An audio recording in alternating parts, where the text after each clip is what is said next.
Good morning all of you. Welcome you all student in और accent online class. आज की हमारी class है क्लास सेकंड के लिए और आज का हमारा सब्जेक्ट है हिंदी। तो बच्चों, आप अपनी हिंदी की पाठ्य पुस्तक नंदिनी निकालिए। जैसा कि बच्चों हमें पिछली क्लास में चैप्टर 6 आसमान में तारे ये वाला पढ़ा था। एक बार वापस इसको अपन पढ़ते हैं। इसके कवि कौन हैं? इसके कवि है हरिवंश राय बच्चन, अमिताभ बच्चन के पापा जी। माँ जब सूरज ढल जाता है, अंधियारा छा जाता है, आसमान में जगमग जगमग दिए कौन जलाता है। तो प्रस्तुत पंक्तियों के माध्यम से हमको कवि ये बताना चाह रहे हैं कि एक जो छोटा बच्चा है वो अपनी मम्मी को पूछता है कि मम्मी, ये जब सूरज भगवान है जो ढल जाते हैं, ये अपने घर वापस चले जाते हैं शाम को, तो अंधियारा छा जाता है, तो लेकिन आसमान में फिर भी ये जगमग जगमग ये दीप कौन जलाता है? दीप, यहाँ पे दीप बोला है तारों को। रात बीतने पर सपनों की जो सूरज चमकाता है, जो सोने चांदी की किरणें धरती पर फैलाता है। और जब रात बीत जाती है तो सपनों की जो सूरज चमकाता है, क्योंकि रात, अगर अपन रात को सोते हैं तो सपने देखते हैं, तो वो जो सपनों की रात है वो बीत जाती है। फिर अपन जब सूरज चमकता है मतलब दिन हो जाता है, तो जो सोने चांदी की किरणें यानी सूरज की जो किरणें होती हैं वह धरती पर वापस फैल जाती है। जब सूरज ढल जाता है, अंधियारा छा जाता है, आसमान में जगमग जगमग लाखों दीप कौन जलाता है। तो इस बच्चे का अपनी माँ से एक ही सवाल है कि जब सूरज भगवान ढल जाते हैं, सूरज है जो अपने वापस आसमान में छुप जाता है, तो ये रात को अंधेरा छा जाता है, तो ये आसमान में इतने हजारों लाखों दीपक कौन जलाने बैठता है? क्योंकि इसको पता नहीं है कि ये तो तारे हैं। ये देखो, ये इसको इशारे भी यहीं पे कर रहा है। तो ये जगमग जगमग देखो यहाँ पे क्या है?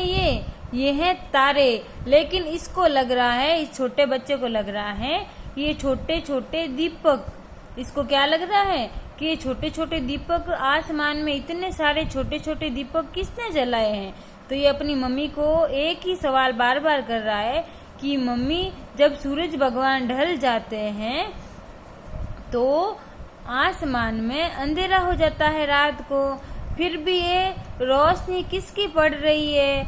और जब ऊपर देखते हैं आसमान में तो ये इतने लाखों दिए कौन जला रहा है? इतने सारे दीपक किसने जलाए? आसमान में है लाखों तारे, झिलमिल झिलमिल चमके ये सारे, सूरज की रोशनी से नजर नहीं आते हैं, अंधेरा होने पर ये सब दिख जाते हैं। तो अब उसकी मम्मी उसको समझा रही है कि बेटा, ये आसमान में दीपक नहीं है, ये तो है लाखों तारे। क्योंकि यह आपको लग रहा है कि ये दीपक है, लेकिन यह दीपक नहीं है। यह क्या है? यह तो आसमान में लाखों तारे हैं और झिलमिल झिलमिल चमके ये सारे। और ये तारे हैं जो झिलमिल झिलमिल करके आसमान में रात को चमकते हैं और सूरज की रोशनी से नजर नहीं आते हैं, क्योंकि यह दिन में भी होते हैं, लेकिन सूरज की रोशनी इतनी तेज होती है कि यह दिन में हमको बिल्कुल भी दिखाई नहीं देती है।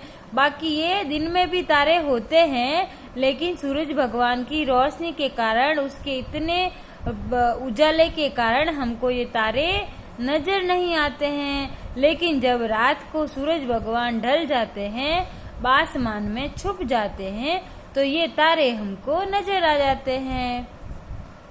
सूरज की रोशनी से नजर नहीं आते हैं, अंधेरा होने पर ये सब दिख जाते हैं। और फिर इसकी मम्मी बोल रही हैं कि जब अंधेरा हो जाता है तो ये अपने आप हम सबको दिख जाते हैं। तो इसके सवाल का उत्तर इसकी मम्मी ने दे दिया। इस बच्चे ने एक ही सवाल पूछा था कि मम्मी, ये आसमान में दीपक, इतने सारे लाखों करोड़ों दीपक किसने जलाए हैं? क्योंकि सूरज भगवान तो ढल गए हैं, तो ये इतने लाखों दीपक कहाँ से आए हैं? तो इसकी मम्मी ने बताया कि बेटा, ये दीपक नहीं है, ये तो हैं लाखों तारे जो दिन में भी रहते हैं, लेकिन सूरज की रोशनी के कारण ये हमको दिखाई नहीं देते हैं। लेकिन जब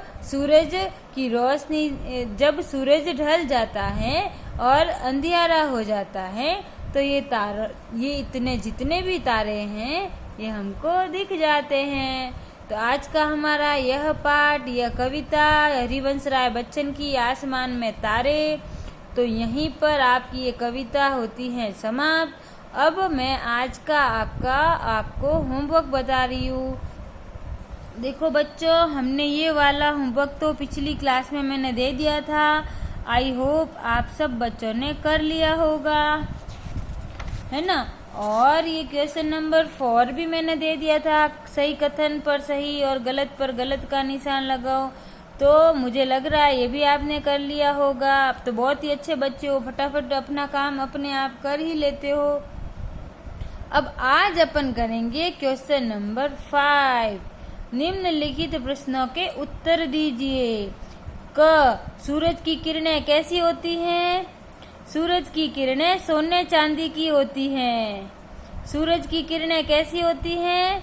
सूरज की किरणें सोने चांदी की होती हैं, क्योंकि यहाँ पे सोने चांदी की किरणें लिखी हुई है ना। इसलिए इसी पाठ के अंदर से इसके उत्तर होते हैं। जो सूरज सोने चांदी की किरणें होती हैं। उसके बाद में ख, सूरज छिपने पर क्या होता है? सूरज छिपने पर अंधेरा हो जाता है। सूरज छिपने पर क्या होता है? सूरज छिपने पर अंधेरा हो जाता है। ग, सपनों का सूरज कब चमकता है? रात बीतने पर सपनों का सूरज चमकता है। कब चमकता है सपनों का सूरज? रात बीतने पर सपनों का सूरज चमकता है। धरती पर किसकी किरणें फैलती हैं? धरती पर सूरज की किरणें फैलती हैं। एक बार वापस बोलती हूँ मैं, ध्यान से सुनो। क्वेश्चन नंबर 5, निम्नलिखित प्रश्नों के उत्तर दीजिए। क, सूरज की किरणें कैसी होती हैं? सूरज की किरणें सोने चांदी की होती हैं। सूरज छिपने पर क्या होता है? सूरज छिपने पर अंधेरा हो जाता है। सपनों का सूरज कब चमकता है? रात बीतने पर सपनों का सूरज चमकता है। धरती पर किसकी किरणें फैलती हैं? धरती पर सूरज की किरणें फैलती हैं। तो ये तो हो गया हमारा क्वेश्चन नंबर 5। अब हम करेंगे भाषा और व्याकरण। निम्नलिखित के विलोम शब्द लिखो।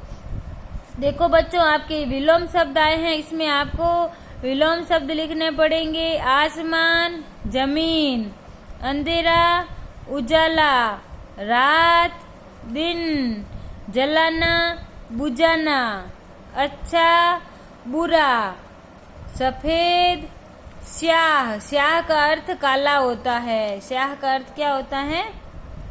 काला, है ना। सफेद, स्याह या काला, जो भी आपको अच्छा लगे, ठीक है। सुबह, शाम, मित्र, शत्रु। एक बार वापिस बोलती हूँ, भाषा और व्याकरण। निम्नलिखित के विलोम शब्द लिखो। विलोम शब्द का अर्थ होता है उसका उल्टा, है ना। विलोम शब्द का अर्थ क्या होता है? उसका विपरीत शब्द, जैसे दिन, रात, छोटा, बड़ा, ऊंचा, नीचा, आगे, पीछे, दाएं, बाएं। इस तरीके से विलोम शब्द क्या होता है? उसके विपरीत होता है। तो यहाँ पे भी आपके कुछ विलोम शब्द दिए हुए हैं, तो आपको उसका विलोम शब्द लिखना है। आसमान, जमीन या धरती, कुछ भी लिख सकते हैं ना। अंधेरा, उजाला, रात, दिन, जलाना, बुझाना, अच्छा, बुरा, सफेद, स्याह या फिर काला, दोनों में से कोई एक लिख सकते हो। सुबह, शाम, मित्र, शत्रु। तो आपके ये हो गए विलोम शब्द। और आज का आपका चैप्टर नंबर 6 आसमान में तारे, वो भी हो गए कंप्लीट।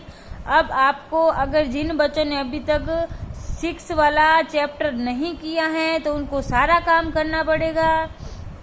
और जिन्होंने आधा चैप्टर मैंने पिछली क्लास में काम दे दिया था और अगर कर लिया होगा तो बहुत ही अच्छी बात है, तो उसको कम ही करना पड़ेगा। तो आज का आपका होमवर्क क्या है? आज आपका क्वेश्चन नंबर 5, निम्नलिखित प्रश्नों के उत्तर दीजिए, जिसमें क, ख, ग और घ ये चारों करने हैं। और भाषा और व्याकरण, निम्नलिखित के विलोम शब्द लिखो। तो ये क, ख, ग, ग, और च, छ, ज और ज ये सारे आपको करने हैं। ठीक है बच्चों, आज का आपका होमवर्क यही है। आपको अच्छी अच्छी हैंडराइटिंग में काम करना है और आपको मंडे को कॉपी चेक करवाने के लिए मम्मी पापा के साथ स्कूल आना है, ताकि हम आपकी नोटबुक चेक कर लेंगे। ठीक है बच्चों, थैंक यू।